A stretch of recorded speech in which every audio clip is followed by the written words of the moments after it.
Hello, स्वागत है आप सभी का हमारे चैनल पे। ठीक है। आज के इस वीडियो में हम लोग पढ़ने वाले हैं कक्षा 9 का क्लास 9 का इतिहास का पहला चैप्टर यानी कि इकाई 1 पढ़ने वाले हैं, जिस चैप्टर का नाम है भौगोलिक भौगोलिक खोजें। ठीक है। देखिए, इस चैप्टर से आपके एग्जाम में जो प्रश्न है वो बहुत ज़्यादा पूछे जाते हैं। ठीक है।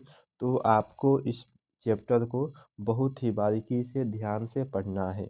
हम आपको इस हम आपको इस चैप्टर को एक एक लाइन समझा के बताएंगे और पढ़ाएंगे, और लास्ट में इसका जो प्रश्न उत्तर है उसको भी हम आपको बताने वाले हैं। ठीक है। तो चलिए हम लोग बिना समय देरी किए स्टार्ट करते हैं भौगोलिक खोजे को। चलिए, देखिए, यहाँ से शुरुआत है। कहता है कि विश्व इतिहास की युगांतकारी घटनाओं में समुद्री यात्राओं एवं भौगोलिक खोजों का महत्वपूर्ण स्थान रहा है। आधुनिक युग के आरंभ होने में जिन घटनाओं का निर्णायक योगदान रहा है उनमें यह खोजें भी शामिल है। एक मिनट रुकिए। ठीक है। देखिए, उसके बाद है कि इसकी पृष्ठभूमि उस वैज्ञानिक प्रगति और आर्थिक विकास, विशेषकर व्यापारिक परिवर्तनों के द्वारा रची गई, जो मध्य युग के अंतिम चरण से ही आरंभ हो गई थी। इस कार्य में यूरोप के देशों ने अग्रणी भूमिका निभाई। देखिए, यानी कि खोज कौन से कार्य में, कि इस कार्य में कौन से देश, यूरोप के देश ने अग्रणी भूमिका निभाई। तो कौन से कार्य में? तो खोजने में, किसी भी चीज़ को खोज करने में, किसी जगह को खोजने में। ठीक है। यानी कि स्थल को खोजने में, वहाँ पर खोजने के बाद वहाँ से व्यापार करने में सबसे आगे जो रहे वो रहे यूरोप के देश। ठीक है।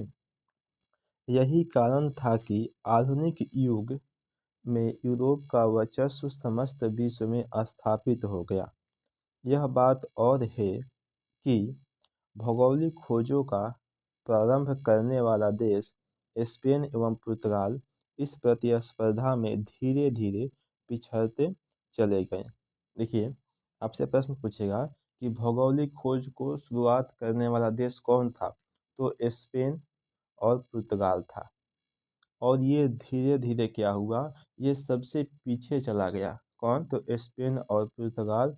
शुरुआत इसने ही किया था, लेकिन ये सबसे पीछे चला गया। ठीक है। देखिए, और नए देश जैसे इंग्लैंड, हॉलैंड, फ्रांस, तत्पश्चात जर्मनी को इस दिशा में अधिक सफलता मिली। ठीक है।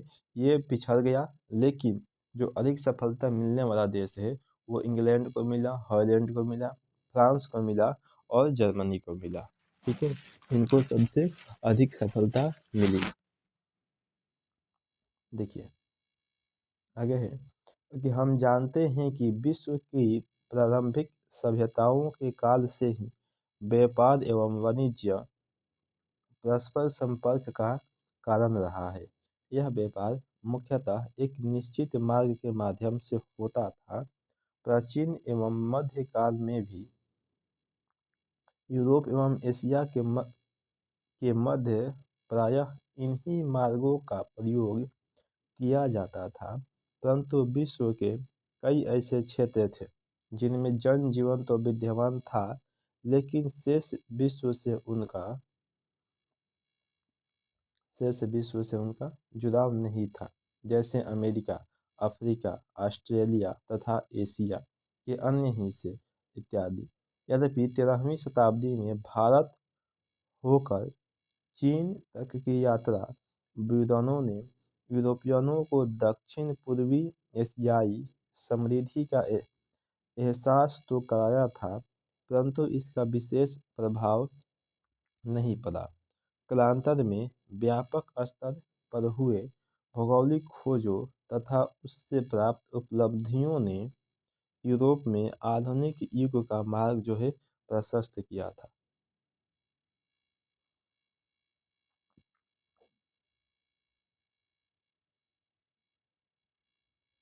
देखिए, अगर देखेंगे हम लोग अगर कि मध्यकालीन यूरोपीय इतिहास का हम यदि अध्ययन करेंगे तो पाएंगे कि यह काल सामंती प्रवृत्तियों का काल था।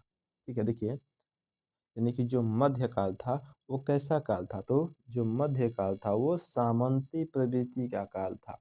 देखिए, सामंती व्यवस्था क्या होता है कि देखिए, सामंती जो व्यवस्था होता है वो क्या होता है, मतलब उसमें किसानों से ज़्यादा, किस ज़्यादा, तो किसानों से ज़्यादा किसको अधिकार होता है, तो जो सामंत लोग होते हैं उनको अधिकार मिल जाता है किसानों से ज़्यादा।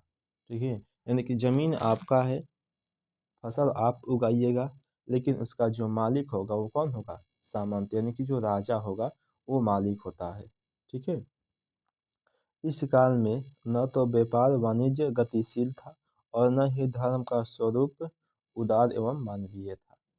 देखिए, जो मध्यकाल है उसमें कोई व्यापार की गतिशीलता नहीं थी, कोई गति नहीं थी व्यापार की, कोई तेजी नहीं थी व्यापार में।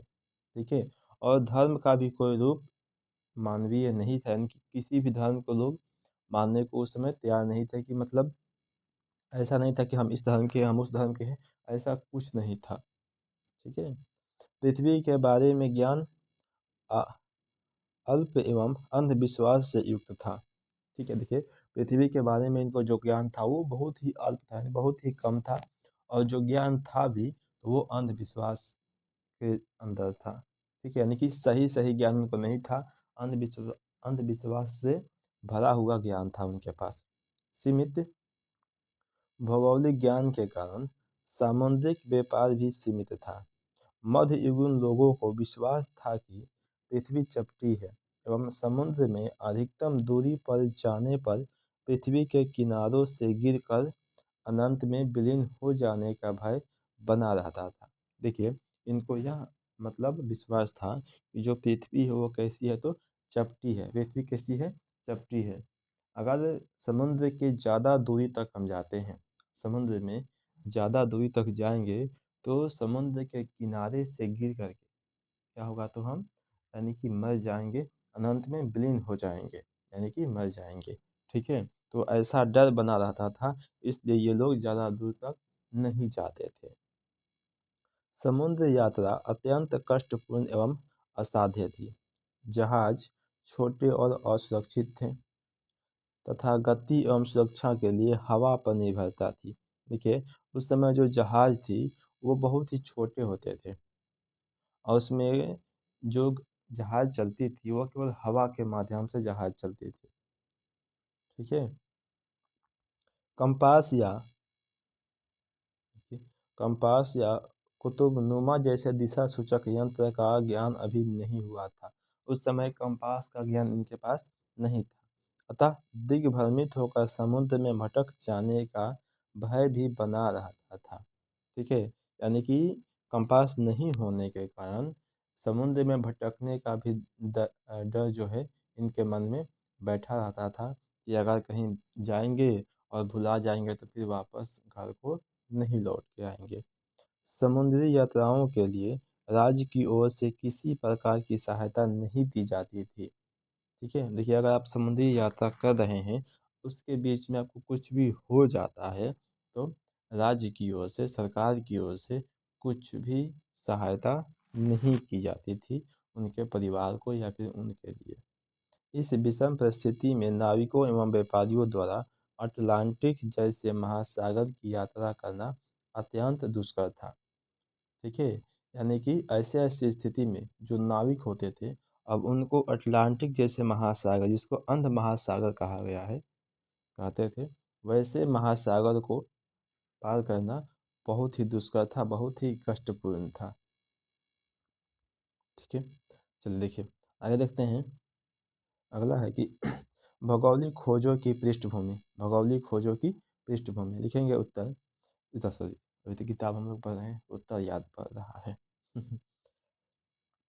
इस बीच यूरोप में कुछ ऐसी घटनाएं घट रही थी जिसके प्रभाव स्वरूप यूरोप मध्ययुगीन मानसिकता से निकलने को उद्यत हुआ। 11वीं से 12वीं शताब्दी में जेरूसलम, जो कि अभी के समय में आधुनिक इजराइल में पड़ता है, पर अधिकार के मुद्दे को लेकर एक धर्म युद्ध में जब यूरोपीय सामंत मध्य एशियाई की नवीन शक्ति अरबों से पराजित हुए तो सामंती गौरव के मिथ्याभिमान से ग्रसित यूरोपियन यूरोपियन दंभ टूटने लगा। देखिए क्या हुआ कि 11वीं से 12वीं शताब्दी में जेरूसलम में अधिकार के मुद्दे को लेकर के एक धर्म युद्ध हुआ था। ठीक है, उस धर्म युद्ध में क्या हुए कि जो सामंती थे यूरोपीय सामंत वह मध्य एशियाई की नई शक्ति से हार गए। ठीक है, पराजित हुए यानी कि हार गए। ठीक है, तो हारने के बाद इनका जो मिथ्याभिमान था यानी कि इनका जो अभिमान था उनके अंदर, मिथ्या मतलब झूठा अभिमान, ये झूठा जो अभिमान था इनके अंदर वो ग्रसित थे।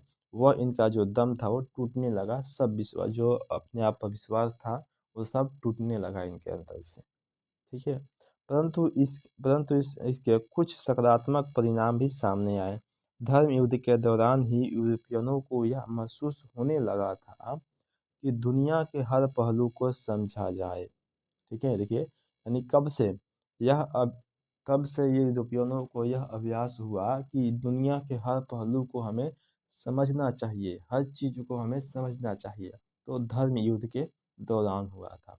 ठीक है, इस घटनाओं ने यूरोप में पुनर्जागरण की पृष्ठभूमि भी तैयार की। देखिए आगे कि मध्य युग में अरबों और तत्पश्चात तुर्कों ने विशाल अंतर्राष्ट्रीय साम्राज्यों का निर्माण किया। इधर 15वीं शताब्दी के 5 दशक पूर्व तक यूरोप और एशिया के मध्य व्यापार कुस्तुनतुनिया के मार्ग से होता था। देखिए 15वीं शताब्दी में 5 दशक पूर्व तक यूरोप और एशिया के मध्य जिस रास्ते से व्यापार होता था उस रास्ते का क्या नाम था? आपसे ऑब्जेक्टिव में इस प्रश्न को पूछेगा, लिखेंगे कि कुस्तुनतुनिया। क्या नाम था? तो कुस्तुनतुनिया। परंतु 1453 ईस्वी में कुस्तुनतुनिया पर तुर्की आधिपत्य से यूरोपीय व्यापारों के लिए एक मार्ग से व्यापार करना निरापद नहीं रहा। ठीक है, यानी कि 1453 के बाद कुस्तुनतुनिया पर तुर्की का जो है क्या होता है कि अधिकार हो जाता है। उसने अपना अधिकार कर देता है तुर्की कुस्तुनतुनिया के रास्ते पर। अब उस रास्ते से व्यापार करना इतना आसान नहीं रहा। वह कहता था कि अगर आपको इस रास्ते से जाना है तो आपको क्या करना पड़ेगा? आपको टैक्स देना पड़ेगा इस रास्ते का आपको टैक्स देना पड़ेगा।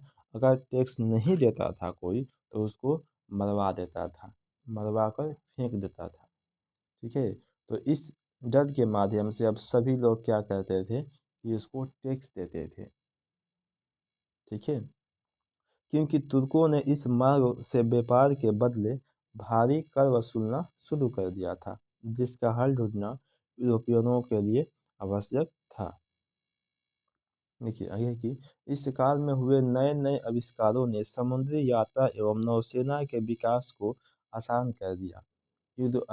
यूरोपवासियों ने कंपास का ज्ञान अरबों से सीखा। अब देखिए इसने क्या किया था कि जो यूरोपवासी थे वह कंपास का ज्ञान सीख लिए। कहाँ से? तो अरबों से सीखे थे। ठीक है, आपसे पूछेगा प्रश्न में कि यूरोपियनों ने कंपास का ज्ञान कहाँ से सीखा था? पूछेंगे अरबों से। इटली, स्पेन एवं पुर्तगाल के समुद्र तटीय इलाकों में नाव निर्माण कला में परंपरागत पद्धति की जगह खांचा पद्धति विकसित हुई। खांचा पद्धति कहने का मतलब वैज्ञानिक सिस्टम से वैज्ञानिक पद्धति जो है वो विकसित हुई।